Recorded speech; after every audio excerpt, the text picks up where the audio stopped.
You're looking good, and it feels good to be with you today. Hello, I'm Kendall Brian Hunter, author of this book, Consider My Servant Job. Father's Day is coming up, and this is Come Follow Me, Get to the Point, where I always show up, I always come prepared, we never take roll, and it's bring your own refreshments. Antacid, after some of those Halloween chili cook-offs, and I'm kind of curious where we got this idea that you're supposed to have a chili cook-off for Halloween. How did that come through? And I remember one year there was some coordination problems. So they had I think it was a by-ward chili cook-off, and then the next day they had an elders quorum chili cook-off, and yeah, that's what's supposed to be going on at those correlation meetings. So in the news, the Provo Temple, the old one is gone. Just a streak of rubble. I guess they're clearing out the stuff to, before you build a temple, you have to dig down before you build up. Also, the June Liahona is out already, and I don't subscribe to it. What I do is I just read it online, read it on my tablet, and it saves paper. It's a little bit more convenient instead of having to lug all these magazines around. Then once you're done reading them, what do you do with them? Since if you need something, you're just going to search online. So that may be something to look into. I know the church gives the subscriptions away free now, so thank you for being generous. The only reason why we can do that is you're being generous and not spending your tithing money on gambling or smoking or drinking. You pay tithing, and this is what happens. Get everyone paying tithing. Wow, the amazing things the church can do. So, theme. Today's theme is Born of Blood, Born of Flame. We're going to focus on Alma the Younger. So, let's back up a little bit. These past few sections in the book of Mosiah have been really scattered. People have been offshooting these different groups. And remember, there's people who migrate away from the capital of Zarahemla. So what's going on in these few chapters is actually happening all over the place. We don't have records of these people who broke away, where they went to, the story of Hagoth, and there's a lot of evidence that he went to New Zealand. But other groups too broke away. Some of them dissenting, some were colonists. So it gets a little bit confusing. There's a lot more going on than what we have recorded in the Book of Mormon. So don't overclaim, but don't underclaim. So what happens, Mosiah 25 discusses the ingathering. So the Zenifite colonies come back to the motherland in Zarahemla, and it talks about the population. The smallest population was the ethnic Nephites, then the Mulekites, and then the Lamanites. In that order, the Lamanites were the largest unit, and these bodies came back together in Zarahemla. But as they're sitting, they're gathered in two bodies, so presumably it was the Nephites and the Mulekites. But it could have been the Zarahemlites and the Zeniffites too. And there's deeper divisions going on. Is that the kingly class, something a bit like the Kshatria in Hinduism in India, those are the Nephites. But remember, the Nephites, that's a boilerplate term that Jacob used in recording, and it just got picked up later on. But the Lamanites the Nephites have the 7 tribes of Lehi: Laman, Lemuel, Sam, Nephi, Jacob, Joseph, and Zoram. And so you have those sub-ethnic divisions. Then you have the Ishmaelites. Now, we don't know anything about Ishmael's wife, what her ethnicity was. We know nothing about in 1 Nephi 7:5, it talks about the sons of Ishmael's having families, 2 of the sons. We don't know anything about their wives, what their household was like, if they brought servants along too, who'd been part of the early Nephite colonies. We don't know anything about the size of the Mulekites, the ethnic makeup of the original colonies, how many survived at this point. Then you have the Zeniffites. You have the Limhiites. You have the Almaites, and you have the children of Amulon. So that's you starting to bring Lamanite blood into the Nephite city, or to Zarahemla. And that's a very diverse mix, but we, just for easy speaking, we talk about Lamanites and Nephites, but that's an overgloss. And there's a lot more going on that sometimes these subtle divisions peek their head. For example, the Zoramites were always kind of a separate people. Sam's family gets sort of adopted into Nephi's family. Lamanites and Lamanites. We just call them Lamanites, but there was a division between the two. So there's a lot more going on. There's complexity that's going on in the Book of Mormon that's not brought out. So they read the records, and this is how you got news transmitted before smartphones. I just finished reading a book about a guy who went on a sailing ship for 2 years. A trader went from Massachusetts to California to trade on pelts on skins and hides, and they're talking about how they traded information. When they'd meet up other ships, they'd swap books because these ships would have books that they'd read, and so they'd read them 3 or 4 times. So they hand off to other ships, and then as they'd pass ships, they'd ask the news. Sometimes, if there's a problem with scurvy, they'd get fresh fruits from the outgoing ships, and then to the homecoming ships, because those people get really sick with scurvy. So that's back to the main thread, is they read the records, and that's one way to unify people. But how do you get these people unified? And what the solution is, the same solution that King Benjamin used, is you baptize them, unify them into a church. And that's how you solve divisions right now in the United States of America, or whatever country you're in. Get people baptized, and these other divisions will melt away, because you'll have a common purpose, and not have to rely upon political tyranny or a political religion to keep you in place. Now, Alma the Elder does baptizing, but remember, as you're paying attention, don't read the Constitution into this, the Bill of Rights. The kings had religious responsibilities. For example, I use this example a lot with the recent coronation of King Charles III. One of King Charles III's title is Defender of the Faith. Now, there's a funny history behind it. The Pope gave King Henry VIII that title, and then Henry VIII broke away, but they still kept the title, even though they're Protestant now. And this is not a separation of church and state. This is actually a king delegating to the priest. Alma the Elder was, the religious leader, and the king just recognized him as a leader, and so he's delegating some of these the church functions, but it's all done under the king, and the prophet was subordinate to the king. I'll talk about this a little bit later on. So the king was delegating things, and so what happens is Alma the Elder organizes 7 churches in Zarahemla. So the Book of Mormon uses the term church. We'd use the term congregation, because it was these church bodies, these assemblies, were all unified. So they wasn't like when you go to my hometown, okay, there's a Catholic church 2 blocks away from me. There's a Presbyterian church, now the Korean Presbyterian church. There's a 2 Towers church next to the movie theater, which flies a gay pride flag. There's the Anglican church up the road. So you have the chapel at 1201 Grand Street. Up the road is you have the House of Truth, which is sort of a Christian Scientist group. So up the road you have the Anglican Church, a little bit beyond Grand Street. It's not like that. It's just all one body. As always, it was a unified curriculum. They didn't get different things taught at different churches. It's all one body. There's no open forum approach to the church. There are core ideas and core behavior standards from the gospel, and these were not seminars or discussion groups or bowl sessions where people just toss out ideas or try to infiltrate and worm their way in the church into change church teachings to conform to the world or to their political party.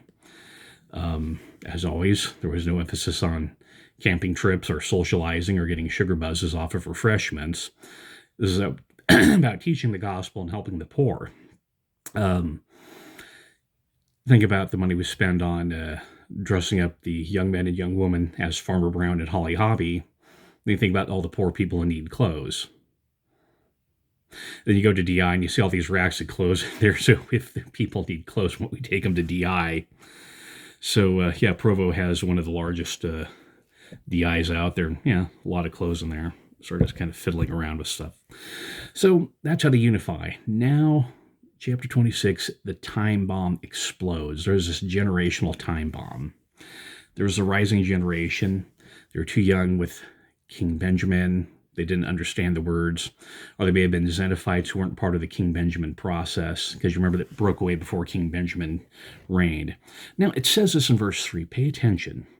Because of their unbelief, they could not understand the word of God, and their hearts were hardened. Now pay attention to what it says. Unbelief came first, and the understanding second. You normally think it'd be the other way around. Since they couldn't understand the words, they didn't believe. But no, that's not the sequence that you're reading. It's important to sequence. There's this elusive pre-existing condition of belief and unbelief, and it's just not something that can be taught. It's not something that can be taught. It's just something that's there.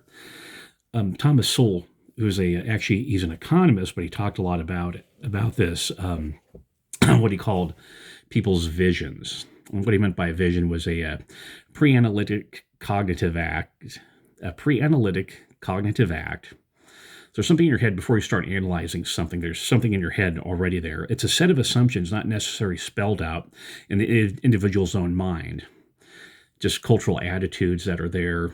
And as you pay attention, it's interesting to see how this operates. How if you listen to how people talk, do they appeal to rules, or they appeal to emotions? Like when you read general conference talk, they talk about, okay, this is what your duty is. Here's a set of tasks you're supposed to perform. They talk about emotions. They talk about socialization. It's really interesting as you listen to how people talk, what they emphasize.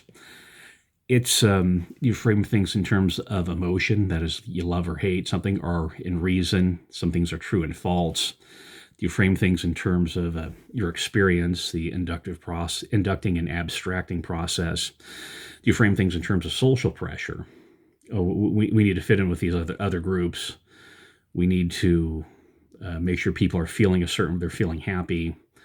It's really interesting as you start listening to people talk about, there's just something existing in their head that's there. And I'm just really kind of puzzled by that. I'm really fascinated. And it's interesting when you show up to church how people frame things. But this is the similar thing where you have a certain sets of assumptions that one generation had that another generation didn't have.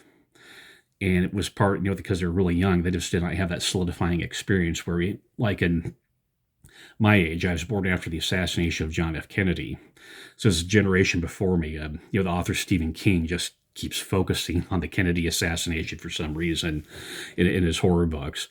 But that happened whereas in my generation, we had things like the 2 space shuttles blowing up, fall of the Berlin Wall, 9/11 was a big one, Pearl Harbor from 2 generation previous. These sort of generational benchmarks that this younger group missed out on, and they didn't get converted to the gospel because of it.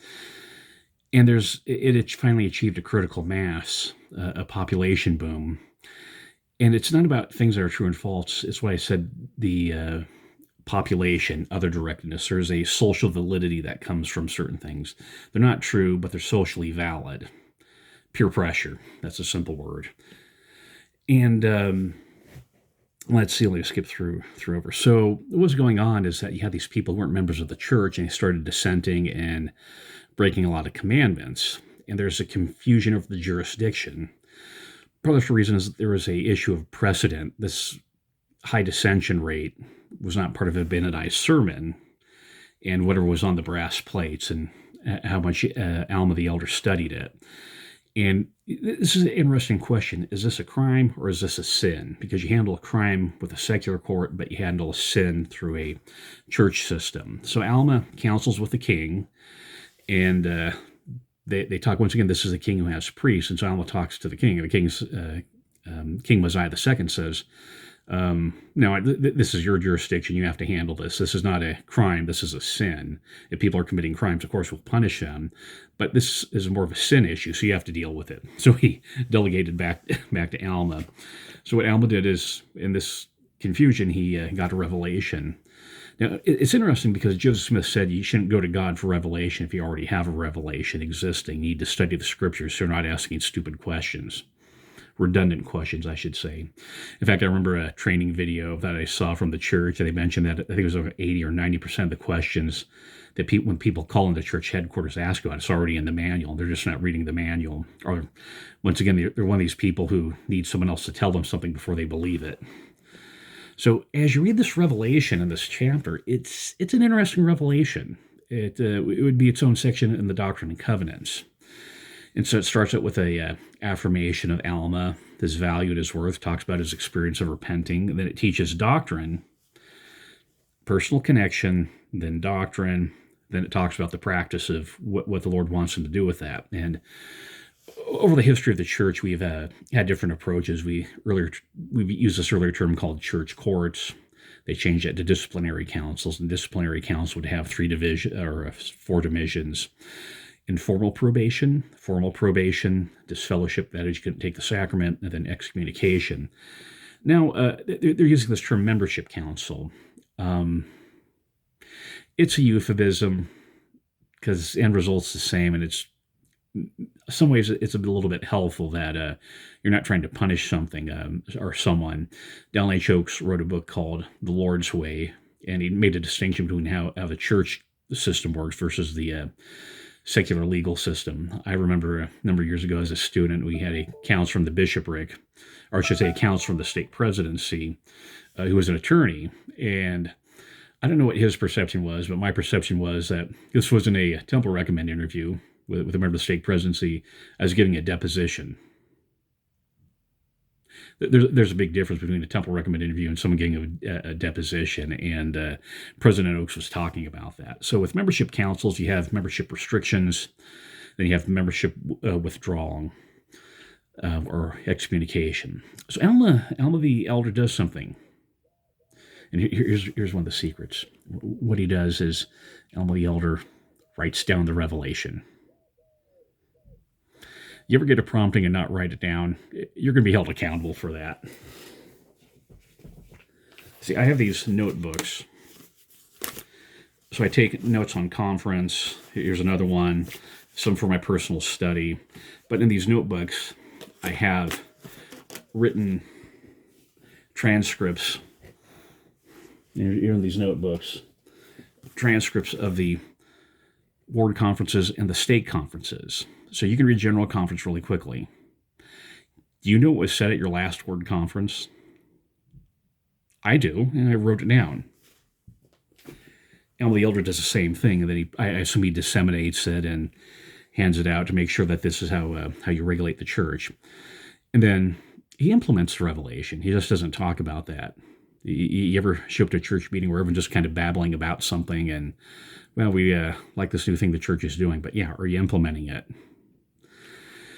So some people have issue with church disciplines. They go through the process and they start holding these membership councils with members. And if they repent, they repent. If they don't, then they withdraw fellowship because you don't mingle the names of the faithful with the unfaithful.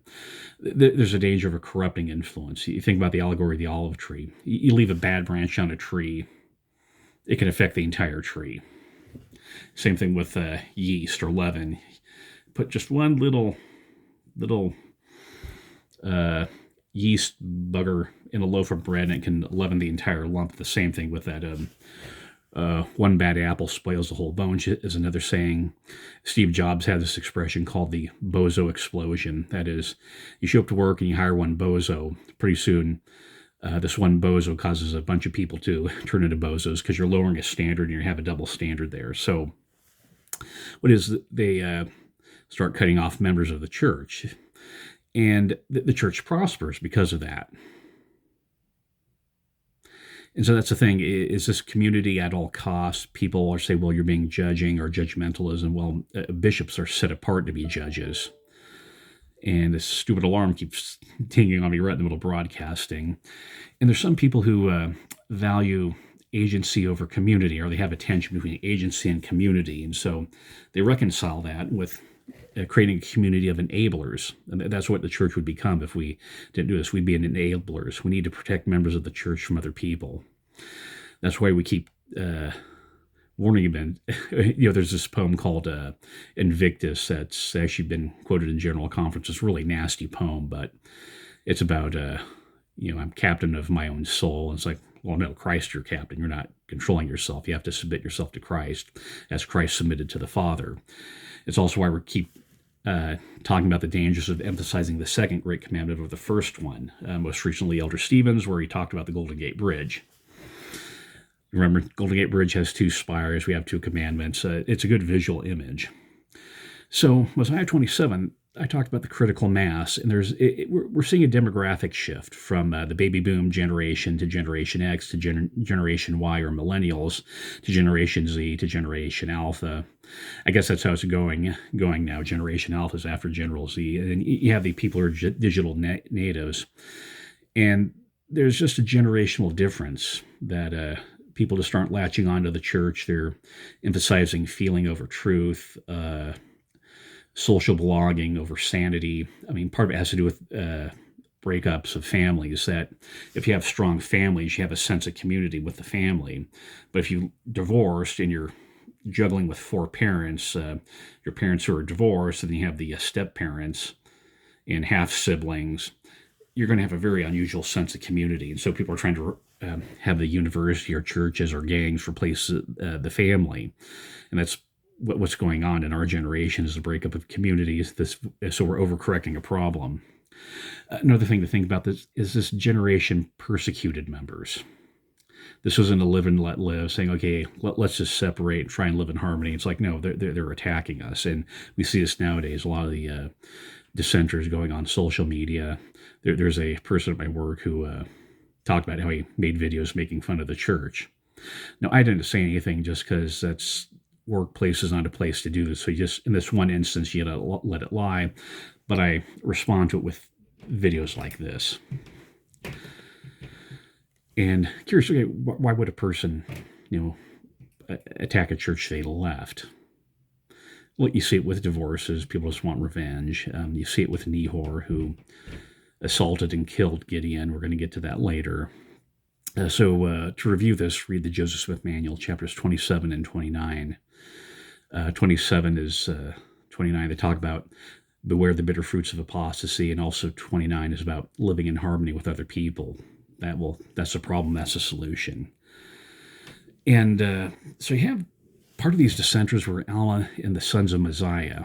So the son of the priest and the sons of the king were some of the chief troublemakers, and this gave a sense of legitimacy to the dissension. Hey, if these royal families can do it, that means it's okay for everyone else. Now, Alma the Younger, please remember that Alma the Elder, when he was a priest with King Noah, got drunk with the hookers. And Alma the Younger may have saw his father do this. I mean, I don't think Alma the Younger was an illegitimate son, but that's what his father was doing, and Alma saw it. That may have been an influence upon him. Also, that Alma the Younger was a Zenifite, so he wasn't part of this community, he was part of this smaller colony. Sons of Mosiah, that's a little bit more problematic because you can't trace it back to the bad family example. Then they weren't Zeniphites, so he grew up with the culture of King Benjamin's sermon. And why does this go on? Well, the devil works on families and leaders. Leaders are very overworked, and so they have to spend time. Think about every time you give a person a calling, you're pulling them away from their family. So they get spread too thin, and that's why I talk about the dangers of giving people 2 or 3 callings, or one ward calling, one state calling, because it gets spread too thin. They neglect their families. And there's another thing. There's the pride of status. They thought, well, we're the high and mighty people. We're part of the elites, so we can do whatever we want. Section 93 in the Doctrine and Covenants, the Lord rebukes Frederick G. Williams, Sidney Rigdon, and Joseph Smith. And remember that Frederick G. Williams, or Joseph Smith, Sidney Rigdon, and Frederick G. Williams, that was the first presidency.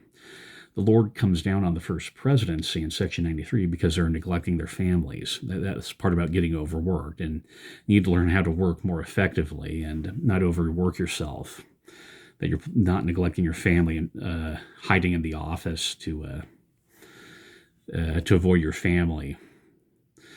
So that's what's going on. Then you have the road to Damascus moment that President Uchtdorf talked about, where the angel appears to Alma the Younger. He goes in there, they fast and pray for them. He comes out of the coma. And it's pay attention to his message. Once again, it's focusing on Christ, repentance, your own nothingness, worthlessness, the pains of a damned soul. And it's not about our humanitarian activities or socializing at church. It's about sin, the fall of Adam, and redemption, and why Christ shed his blood. Because any secular organization can organize a social activity. So in Mosiah 28, the sons of Mosiah say, hey, they want to go on a mission and go preach to the Lamanites.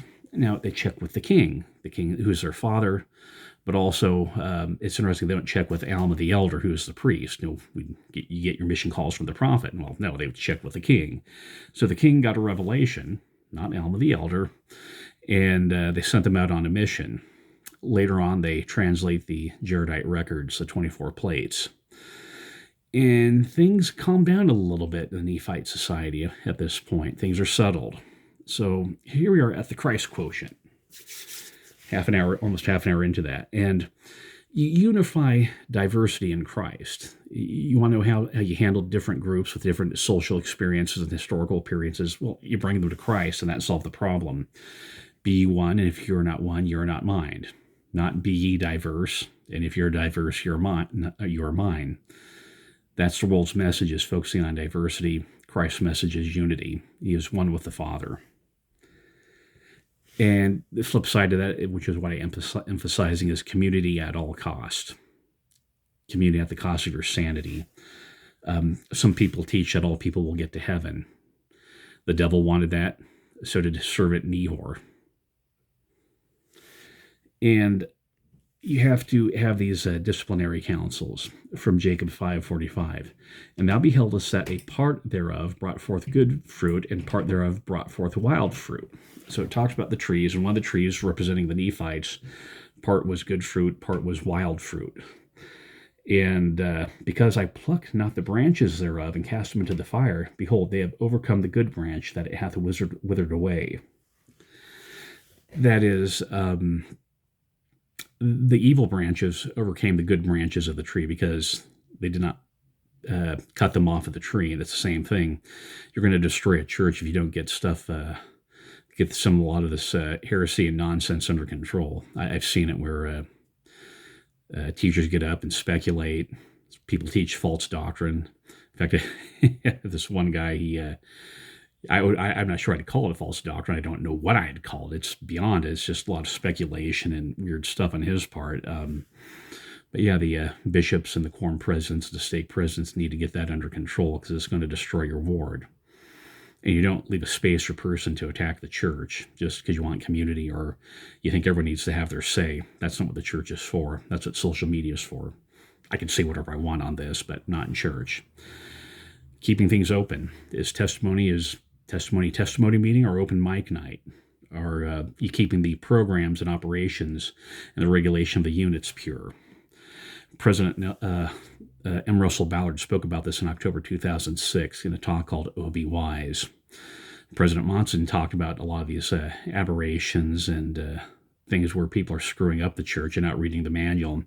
November 2010, I put a link to that here, and so you can click on it and watch the video where President Monson talks about you need to follow the manual, and we're making mistakes on the local level, and they have to get corrected on the level of the first presidency. It's just taking up too much time doing this, ratifying stuff. Think about dissension and persecution. Okay, what doctrines do you need to understand when you interact with a dissenter or an apostate, people who persecute us? Charity, you love them, but you recognize it can get really vicious at time. And the third point to remember is that Christ wins. If you're always loving and forgiving someone who's attacking the church and just keep doing it one more time, it'll come out fine. Secondly, look at specifically in your life. For example, I had a ministering assignment or a home teaching assignment to a person. The bishop said, just don't talk to this person. He just keeps attacking the church. And that's one of the things we just have to do what the bishop says, because, ultimately it's his call. But people do that. They get off attacking the church actively or passively. Another thing to think about, Alma the Younger. How do we treat returning prodigals, or people are just perpetual apostates? Do we recognize the power of the atonement to change people's lives? That both Alma the Elder and Alma the Younger were hellraisers, but they eventually led the church, led the nation. In Alma the Younger's case, remember that our message isn't about socializing or camping trips, but it's about redemption through Jesus Christ. Another thing to think about is how Christ works in the macro and the micro. that these people were scattered, they had experiences, were gathered, and Zarahemla became a stronger city because of it. You have the broad church, Christ working in the broad church, revelation on dissension, the translation of the Jaredite records, organizing these 7 churches, the changes that we've made recently in the church with priesthood quorums. Because in our ward, we've lost a lot of high priests. The leaders just dropped off after when the quorums were unified. How is Christ working in your personal life? Alma the Elder, Alma the Younger, how Christ transformed them, made them better leaders, the sons of Mosiah, how they became changed. Are you paying attention to how Christ works in their lives and how Christ is working in your life? Because understanding how Christ works in your life, that's the point.